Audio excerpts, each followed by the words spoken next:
TheVisualGoat. TheVisualGoat.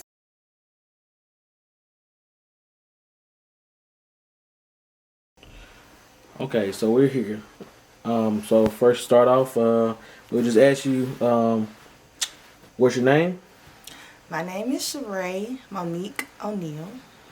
So today we're here to talk about your new book, that's coming out. What's the name of your book? The name of my book is called Dear Culture. It is a poetry book about Black lives and just me encouraging people to just do more and to not let people tell them that they can't be more. Just be who you want to be. Okay. So when is do you have a scheduled date for the book to release? My book drops on March 14th, which is my grandmother's birthday. And it's basically, I'm calling it one of one because this year she would be 101. And so my book will not be a serious book. It will the next book will be called something else. So I'm dedicating solely to her. So yes, that's what I'm doing. Okay. So who inspired you to write your book? The person who inspired me to write my book is my grandma. Okay. She impacted my life really a lot with just her attitude about life and just being real meek and sweet all the time. To whoever. Really. Like, to the meanest people in the world. She is just the sweetest person. Yeah, that's how it is with grandmas. They gon' you can be mean. They gonna be like, "What you need, baby? You need anything?" You know. So, Yes. all right. So like, when did you start writing a book? I started writing this book in 2013. I was graduating from high school, and it was just a time where you could tell things were about to become different for Black people. Even though things had already been different for Black people, it was about to come to light at this particular time. And I just thought this was the perfect time for me to start writing something just for my people. Okay. Um, so what particular incident made you want to write on this subject to encourage Black people? The Trayvon Martin situation was the biggest impact because when I was growing up, my parents didn't really talk about racism. Like, my mom really didn't talk about racism. My grandparents didn't. And they never even talked about police brutality at all. I had never heard of police brutality until that moment. Had never even was ever brought to my attention that police were actually killing Black people unarmed, just out of nowhere. It was just crazy, and it just changed my whole mindset. It made me look at the world a totally different way, and I just started writing, and I just couldn't stop. Yeah, I understand that. And happy birthday to Trayvon Martin. His birthday was yesterday, so I'm gonna throw that in there as well. Um, so do you like when did you know you would be an author? Like, did you know before 2013, or you just kind of like when that happened, you was like, you know what, I need to put this into a book? I always knew I wanted to write a book. When I was younger, I actually tried to write my own autobiography. My mom was like, "You ain't even lived no life yet. How you gonna write something? What you gonna talk about?" And I just thought me being adopted was like the coolest thing. And I was like, I want everybody to know that I was adopted. And I just wanted to tell my story. And it was only like a page and a half. But I just felt like I'm gonna write a book one day. And ever since then, I just always been motivated to write all the time. But I've always written poems. I just had to direct my poems in a focus that was meant for me, and this definitely is meant for me. Okay. Do you have any poems off the top of your head that were your favorite, or or maybe even some of your favorite authors? Well, my favorite author is Maya Angelou. Forever. I love her.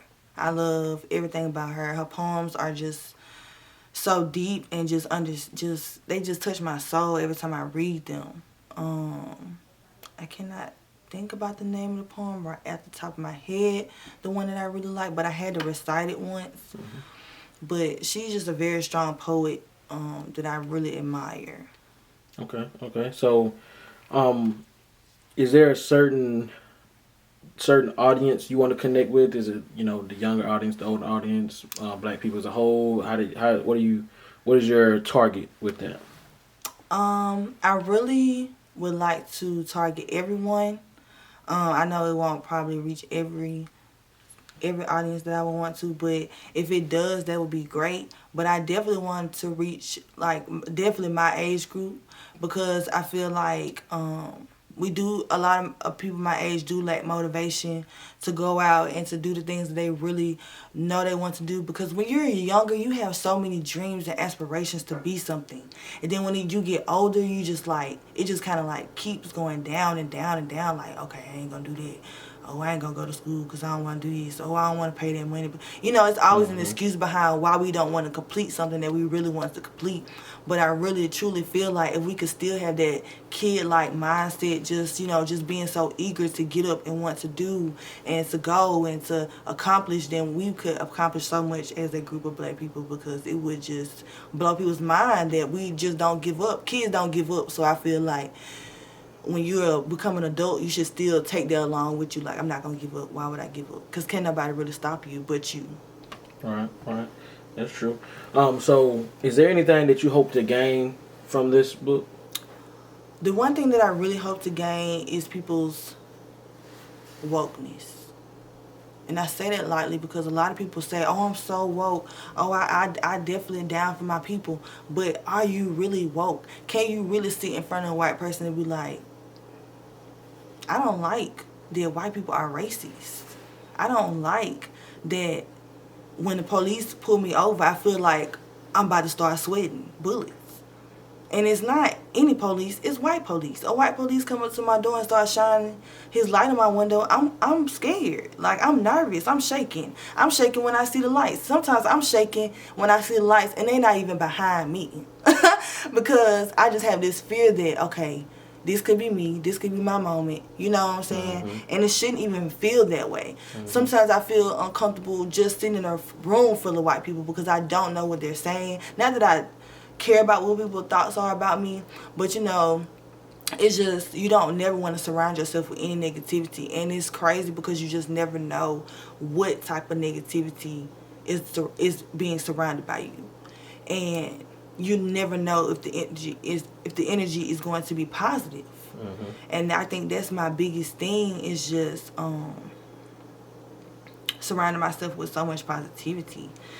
And I don't want to walk every day thinking that, okay, today could be my last day, or I might not make it home today, mm-hmm. or I might get a phone call and one of my good friends could, be dead because they was at the wrong place at the wrong time.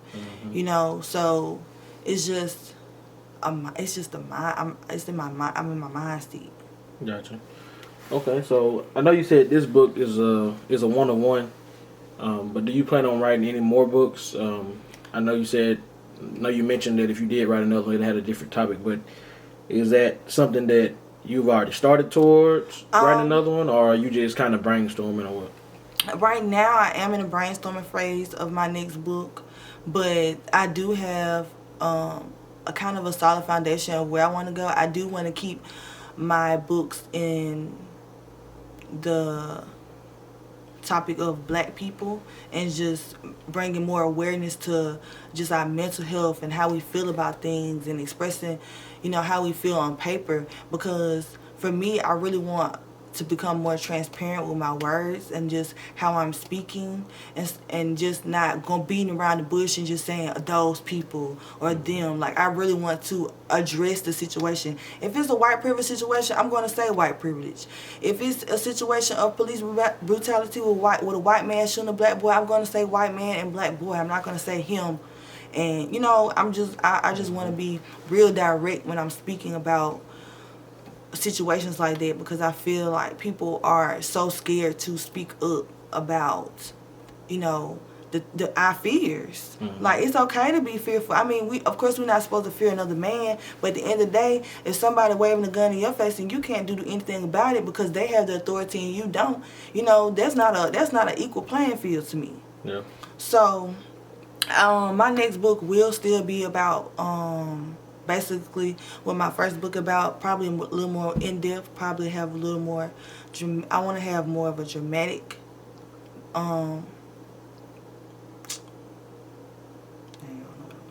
Like a dramatic scene. Like do you wanna focus on like a certain, so like this one I know you said it was inspired by the Trayvon Martin then. So are you gonna go like with the next book, okay, you're gonna focus on what happened at the Capitol building and just focus on that throughout the book, or are you gonna do different, bring in different occurrences and then mix them all into one and then just talk about all together? I think I'm going. I mean, that's a really good idea, but I'm really going to try to pull in more of the what we can do and what they can't do. I mean, what we can't do and what they can do. Okay. Like how we can walk and how they can walk. You know, because I think people don't really realize how we really walk on eggshells every day living. You know what I'm saying? And it's like, I tell me and my friends would sit around and we would literally joke because it's like, first of all, I didn't ask to be brought here. I'm pretty sure my ancestors didn't ask to be put on a boat with chains, throwing up and peeing on each other. I'm pretty sure that is not what we asked for. But that's what y'all brought us to. That's what y'all gave us. And it's like, you brought us here and now you still want to treat us the same type of way. And my whole thing about stuff like that is when you talk to white people my age, their thing is, well, I'm not responsible for what my ancestors did. I give it to you. Of course you're not. You wasn't there. You ain't put us on the boat. But at the end of the day, what you have to realize is that really impacted us in a deeper way of how we look at white people. Like, dang, like they could turn that on us anytime. You know what I'm saying? Like, we don't to really think about what type of authority white people have against black people. You never know. You never know what they could pull. We could be back on the boat tomorrow. We don't know. I mean, of course, the times have changed. People are not going to be like, oh yeah, I'm gonna get on the boat. But if somebody got your daughter held hostage, or your son, or your mama, or your grandma, you know what I'm saying, threatening their lives or something, you're gonna do something. You know? So it's just, I really want to focus on the black voice of speaking out about how we feel, like our truest, deepest feelings, like really just talking to people. I really want to interview like older people and then like some younger people for my next book, just getting their real insights and thoughts about how they feel. Like, how do you really feel? Like, when you go to these places, you know, you go to an all-white event, or I went to PWI, went to a school that was predominantly white, so it was kind of like, okay, you know, like, this is different because you got these little tiny small handful of black people, but you got all these white people, and it's like, how do we express ourselves? Like, can we express ourselves? Is us being too loud in the cab going to draw too much attention?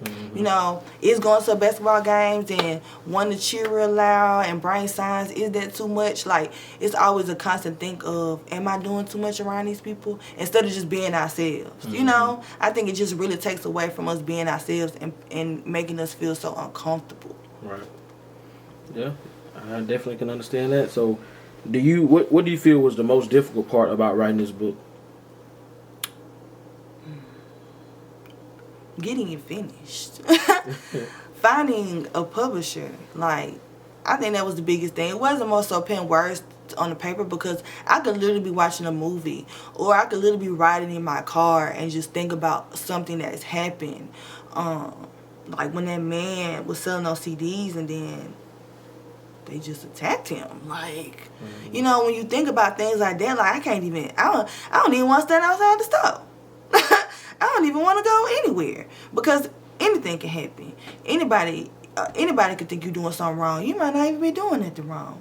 So, you know,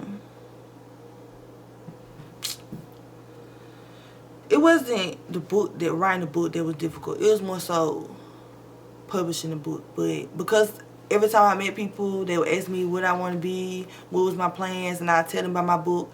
I think that just really stuck with people, and I actually had somebody reach out to me that was my counselor in high school, and she hooked me up with somebody that's really good. She's really communicative. She really helps me with everything that I'm doing, and she really believes in my work. So I think that really helps too. Like, if you are publishing a book, then you should really look for somebody who believes in you. And I definitely say self-publish other than going through a company, because you really want to keep your creative style. And that was important to me with this book. Like, I wanted to keep my creative style, and I wanted to be able to express myself in my poems the way I wanted to, not how other people wanted to see it, you know? Because people going to read whatever they want to read regardless. So, yeah. Okay, so as far as writing, like, would you like to do it as a full-time career, or are you already doing it as a full-time career? I do think I want to make this into a full-time career. Depending on how my first book goes, will definitely determine how I move with my second book. I really would love to just be an author and to not do anything else and just write, because it is a very true passion of mine. So I think that is important for me to really put my time and my thoughts into becoming a serious writer, and just learning more about, the topic, racism as a whole, so I can get the complete understanding of what I want to talk about, because I do want my books to continue, and I do want people to pick up my book and read a poem and be like, you know what, that really helped me understand it, or that really, brought me out of a dark place with their situation. Because I have a lot of male friends, so, these situations with these police killing them, it's really hard on them, because they don't know how to move. It's like that really stopped them from knowing how to move, because you don't want to do the wrong thing. You don't want to say the wrong thing. You don't you don't want to forget your pistol license at home and be riding around with a gun. You know what I'm saying? Like, it's so many things that they have changed about their lives, all because of these not little, but all because of these situations happening in the world. And it's crazy. It's crazy, because it's like you're not even living your true life anymore. You're living a whole different life because you're scared. It has put a fear in your heart that you can't live accordingly. You can't go to the store. You can't go pick up your kids from school. Like, because you never know who's watching. You never know who's being skeptical about why you there, why you got on that t-shirt, or why you got on that hoodie, why you got your hood up. Like, you can't even do stuff. Like, it's just crazy. Yeah, I definitely understand that. So, we only got a few questions left. So, the actual cover for the book and the title, what were your ways of coming up with that? Like, how did you come about thinking of the title and the cover for it? Well, my initial title for the book was For the Culture at first. It wasn't Dear Culture. I personalized it to Dear Culture because I wanted to speak directly to my people. I didn't want to say for the culture. I just wanted them to understand that this is for you. I want to encourage you. I want to lift you up. I don't, because to be honest, a lot of those little self-encouragement books people don't know is made by white people. You know what I'm saying? And I just want my people to get something from somebody that is just like them. You know what I'm saying? Had the same thoughts as them. Had the same emotions as them. And even though I have never personally lost anyone to police brutality, or just to, white people lashing out on black people, but I empathize with it so much, because I know what loss feels like. I know what it feels like to lose someone. And if you can just have the understanding of losing someone, it's like, and you never want to lose anybody. So every time somebody dies, it's a shocking thing, regardless of how they die. But to lose someone in that traumatic experience, you need to feel love from your people. You know what I'm saying? You need to feel an air hug from someone miles away, even if I don't know you, even if I don't know your complete story. You know what I'm saying? Because the news media can switch up everything. It can make everything look totally different than what it is. So, I just totally want to empathize with those people who have lost their loved ones. On the back of my book, I actually have a lot of the names of some of the people that we have lost to a lot of police brutality and things like that, just to show respect.